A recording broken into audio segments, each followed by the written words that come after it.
예수님은 요한복음에서 나는 선한 목자이다. 나는 내 양들을 알고 내 양들은 나를 안다고 말씀하십니다. 저는 오늘 그 알에 대해서 여러분과 고민해 보고 싶습니다. 주님이 선한 목자라는 말씀은 사실 우리가 들이마시는 공기처럼 가깝고 자연스럽게 느껴지는 말씀입니다. 사실 조금 더 자세히 들여다보면 우리가 매우 불편하게 느껴야 하는 비유임에도 불구하고 선한 목자 되신 주님이 나를 인도하실 것이라는 시편 23편의 비유와 더불어 이 말씀은 가장 어려운 시기에 위로가 되고 힘을 주는 은혜로 다가오곤 합니다. 그런데 이번에 연세대학교 대학교에 설교를 부탁받고 이 말씀을 대할 때 묘한 낯설음이 느껴졌습니다. 이 낯설음은요, 우리 강아지 코코 때문에 생긴 것 같습니다. 코코는 이제 5살이 된 시쭈입니다. 태어난 지 8주가 되었을 때 데리고 와서 평생을 저희 식구와 함께 살아온 코코한테 저는 주님께서 하시는 말씀과 비슷한 말을 할 수 있습니다.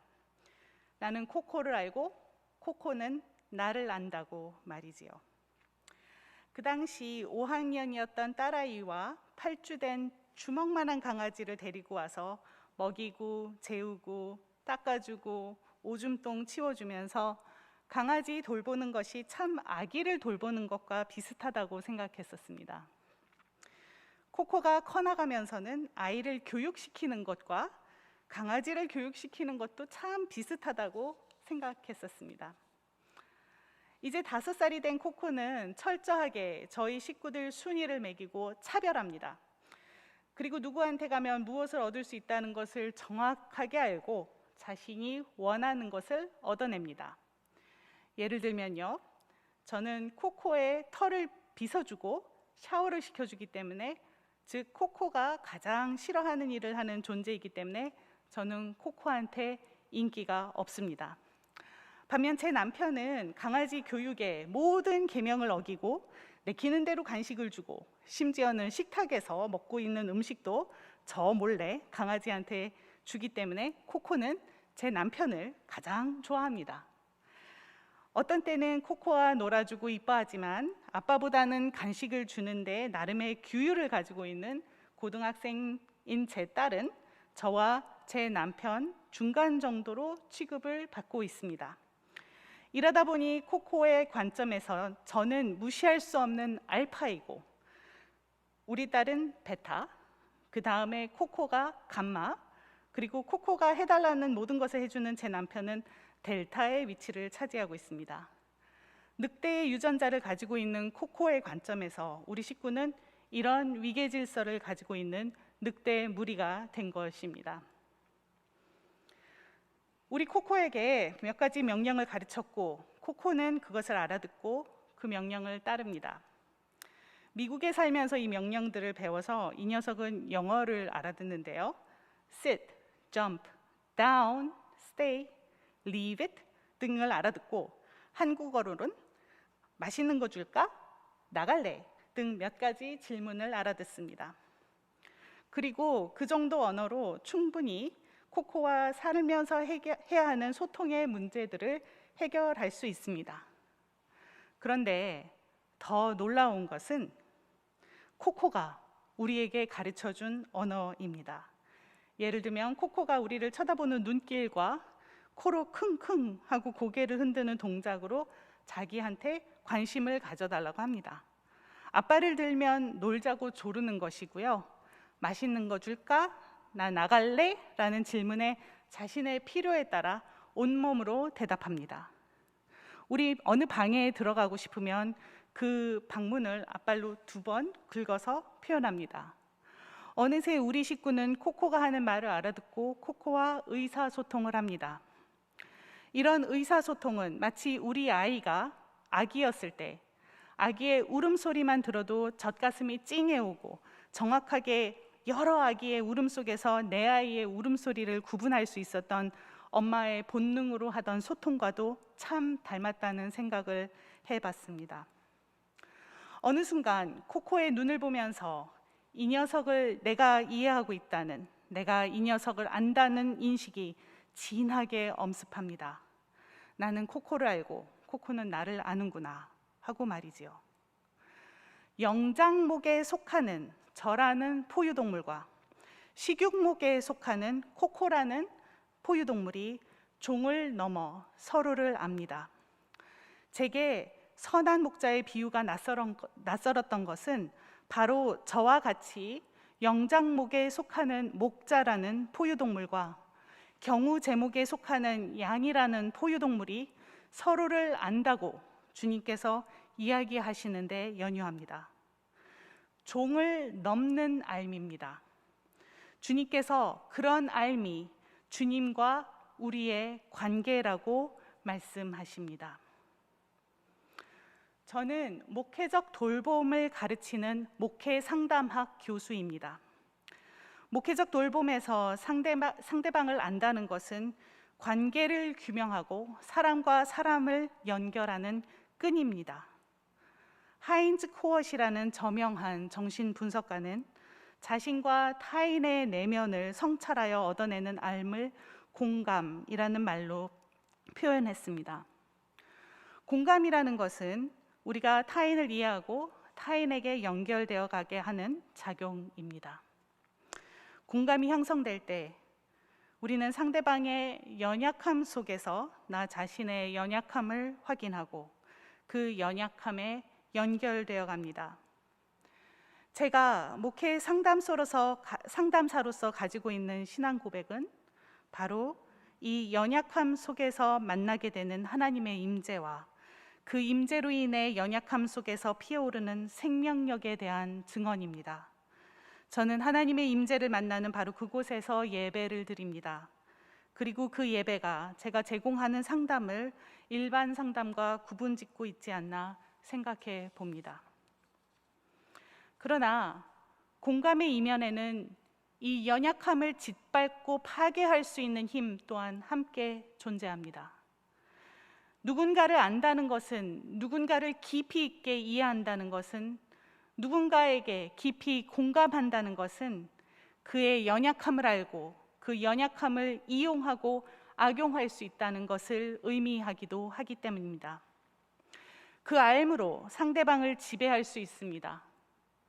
나폴레옹이 1798년부터 1801년까지 프랑스 혁명 전쟁의 일환으로 이집트에 쳐들어갈 때 160명의 학자들을 데리고 갔다고 합니다. 그들이 이집트에서 보고 배운 지식들, 즉 그들이 이집트인들과 공감하고 그들에게 배우면서 모은 지식을 Description de l'Egypte라는 이집트에 대한 백과사전 37권으로 1809년에서 1826년까지 편찬해낼 때 이 지식은 연약함을 파고들어 이집트를 지배하는 데 쓰이는 제국의 프로젝트가 되어버립니다. 안다는 것은 이렇게 알려진 일을 파괴하는 데도 사용될 수 있어서 저는 공감을 가르치는 일이 늘 조심스럽습니다. 제가 가르치는 이들은 따뜻한 인간이 될 기술과 남을 짓밟을 기술을 모두 갖춘 전문가들이 되어 나가기 때문입니다. 양들을 알고 양들이 알아주는 선한 목자는 공감의 양면을 선하게 쓰는 목자이어야 합니다. 동물의 종을 뛰어넘는 알에 대한 이야기를 하나 더 생각해 봅니다. 코로나 시대를 살아가는 우리의 삶과 어찌 보면 가까울 수 있는 이야기이나 저 멀리 11세기 독일에서 있었던 이야기를 들려드립니다. 1284년 6월 26일 하멜린이라는 마을에서 130명의 어린이들이 실종됩니다. 이 사건의 자초지종은 다음과 같습니다. 하멜린이라는 독일의 이 작은 마을에는 쥐가 창궐했습니다. 얼마나 쥐가 많았던지 쥐들은 개를 죽이고 고양이도 죽이고 음식 만드는 사람의 국자에 올라타고 교회에 갈 때 쓸 고급 모자에 둥지를 틀었습니다. 먹을 것, 입을 것, 자는 곳, 모든 곳에 쥐가 드글거리니 마을에 시의원들이 모여 묘책을 내야 했습니다. 그때 이상야릇한 옷을 입은 피리 부는 사나이가 나타나 자기가 쥐를 없애줄 테니 1000냥을 달라고 합니다. 1000냥이 아니라 5000냥도 줄 수 있다는 시의원들의 말을 듣고 사나이는 마을에서 피리를 붑니다. 그 소리를 듣고 마을의 구석구석에 있던 쥐들이 나와 사나이를 따라가니 피리 부는 사나이는 이 쥐떼를 몰고 강에 들어가 익사시킵니다. 아무도 못하던 설치류와의 소통을 이루어낸 사나이는 이 뛰어난 공감으로 이들을 모두 파괴해 버립니다. 이 삶은 쥐 문제로 골치 앓던 마을을 해방시킵니다. 쥐가 창궐했다는 것은 아마도 이 마을에 전염병이 돌았다는 이야기일 텐데 공감을 이용해서 쥐떼를 몰살시켜서 전염병을 종식시킵니다. 피리 부는 사나이가 이 일에 대한 약속된 대가를 요구했을 때 마을 사람들은 그의 어마어마한 소통 능력을 인정하지 않고 대금을 치르지 않았습니다. 그러자 사나이는 마을의 거리로 나가 다시 피리를 붑니다. 이번에는 그 마을의 모든 어린이들이 피리 소리에 홀려 사나이를 따라갑니다. 그리고 그들은 그 마을 어귀에 세워진 십자가상 즈음에서 홀연히 사라져 버립니다. 1284년 6월 26일 요한 사도의 성일에 있었던 일이라고 하멜린 시의 문헌이 기록하고 있습니다. 종을 넘나드는 소통 능력, 공감 능력을 무시했을 때 이런 능력을 가지고 있는 이가 행할 수 있는 폭력과 파괴가 얼마나 무서운지 말해주는 이야기입니다. 공감으로 먹고 살아야 하는 저에게 이 피리 부는 사나이의 이야기가 주는 경고에는 두려워할 만한 깊이가 있습니다. 그의 모습은 어딘가 모르게 선한 목자를 닮아서 말이지요. 시편 23편의 목자는 자신과 다른 종의 동물들을 물가로 데려갑니다. 만족을 제공합니다. 안식을 제공합니다. 피리 부는 사나이의 피리 소리의 음률은 그들 마음에 어떤 공백을 채워주어서 그들에게 만족과 안식을 제공했을까요? 가정폭력이든 데이트폭력이든 영적 학대를 자행하는 종교인이든 그 폭력이 발현되기 전에 가해자의 모습이 보여주는 매력과 자상함을 가르쳐야만 하는 목회 상담학 교수인 저에게 이 닮음은 등골을 오싹하게 만듭니다. 피리 부는 사나이의 이야기를 동화로 들으셨을 때 이 이야기의 교훈이 무엇이라고 생각하셨었나요? 노동의 대가를 잘 치르지 않으면 탈이 난다? 그러나 하멜린이라는 동네에 새겨진 이 사건의 흔적들은 이 이야기가 실제로 있었던 역사적 사건을 설명하려는 시도라고 웅변적으로 역설합니다. 1284년의 어느 날 130명의 어린이들이 갑자기 사라진 사건을 이해하고 설명해야 하는 그 지역 어머니와 아버지들의 트라우마가 빚어낸 이야기입니다. 1384년에 쓰여진 하멜린 시의 한 기록은 우리 아이들이 사라진 지 100년이 지났다고 한탄합니다. 누군가의 뛰어난 공감이 한 세대를 몰살시킨 사건을 기록하고 있습니다. 주님의 말씀으로 돌아옵니다. 나는 선한 목자이다. 나는 내 양들을 알고 내 양들은 나를 안다. 종간 소통의 이야기로 우리와의 관계를 설명하신 2000년 전 주님의 말씀을 현재로 모시고 와 주님이 말씀하시는 삶이 어디로 뻗어가야 할지 생각해 봅니다. 멀리 갈 것도 없이 코비드-19의 도전 속에서 살아가는 우리의 현실을 생각해 보지요. 이 종간 소통과 이해는 어디로 뻗어야 할까요? 코비드-19 바이러스라는 생명체가 전 세계를 누비고 다닐 때 우리가 사용해야 했던 것도 사실은 종을 넘어서는 공감으로부터 오는 알미였습니다. 바이러스라는 생명체가 어떻게 움직이는지, 어떻게 살아남는지에 대한 알을 철저히 체득하고 바이러스의 생명고리를 끊는 작업이 우리를 살리는 방법이어서 우리는 사회적 거리 두기를 하고 코로나에 대비하기 위한 여러 생활 수칙을 만들어서 실천하고 있습니다. 바이러스라는 생명체에 대한 공감에서 축적한 지식을 실천하느냐가 인간이라는 포유동물이 죽느냐 사느냐를 결정하는 것을 우린 지난 1년이 넘는 시간 동안 전 세계의 코비드-19 확진자와 사망자 지도의 추이를 보면서 확인해 왔습니다. 이 바이러스가 어떻게 우리 삶에 들어왔는지 이해하는 알은 우리의 종간 소통의 또 다른 차원을 보여줍니다. 이화여대에서 동물학을 가르치시는 최재천 교수님을 비롯한 많은 생물학자들은 코비드-19 바이러스가 천상갑이라는 빈치목에 속하는 야생 포유동물로부터 옮겨왔을 것이라고 설명합니다. 야생에 있는 동물들을 건드리지 않으면 그들 사이에서 돌고 있는 바이러스가 인간에게 오지 않았을 텐데, 사람들은 끊임없이 그들이 살고 있는 서식지를 개발하고 파괴하다 보니 그들과의 거리두기가 이루어지지 않는다는 것이지요.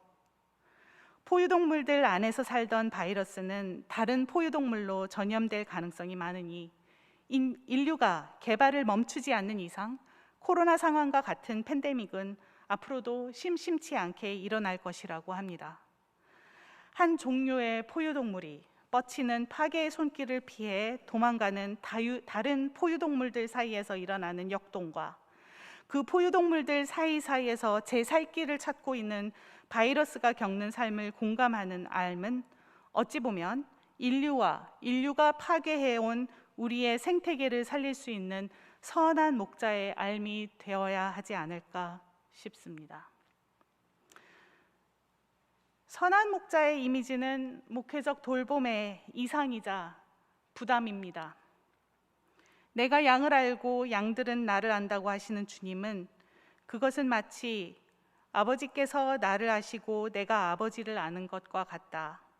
나는 양들을 위하여 내 목숨을 버린다고 하십니다. 가히 획기적인 생각입니다. 제가 코코를 위해 목숨을 버리겠다고 하는 것, 나폴레옹이 이집트를 위해 목숨을 버리겠다고 하는 것, 피리 부는 사나이가 아이들을 위해 목숨을 버리겠다고 하는 것, 우리가 천상갑을 위해 목숨을 버리겠다고 하는 것처럼 이상하리만큼 엉뚱한 생각입니다. 그럼에도 불구하고 오늘 저는 그 안에서 우리의 시각을 넓혀보라는 주님의 말씀을 듣습니다. 내가 너희를 아는 것처럼 너희도 너희 주변의 생태계를 알라는 말씀을 듣습니다. 그리고 그 알므로 그들을 강물 속으로 끌고 가 죽이지 말고 쉴 만한 물가로 인도해내는 선한 목자가 되어보라고 말씀하시는 주님을 봅니다.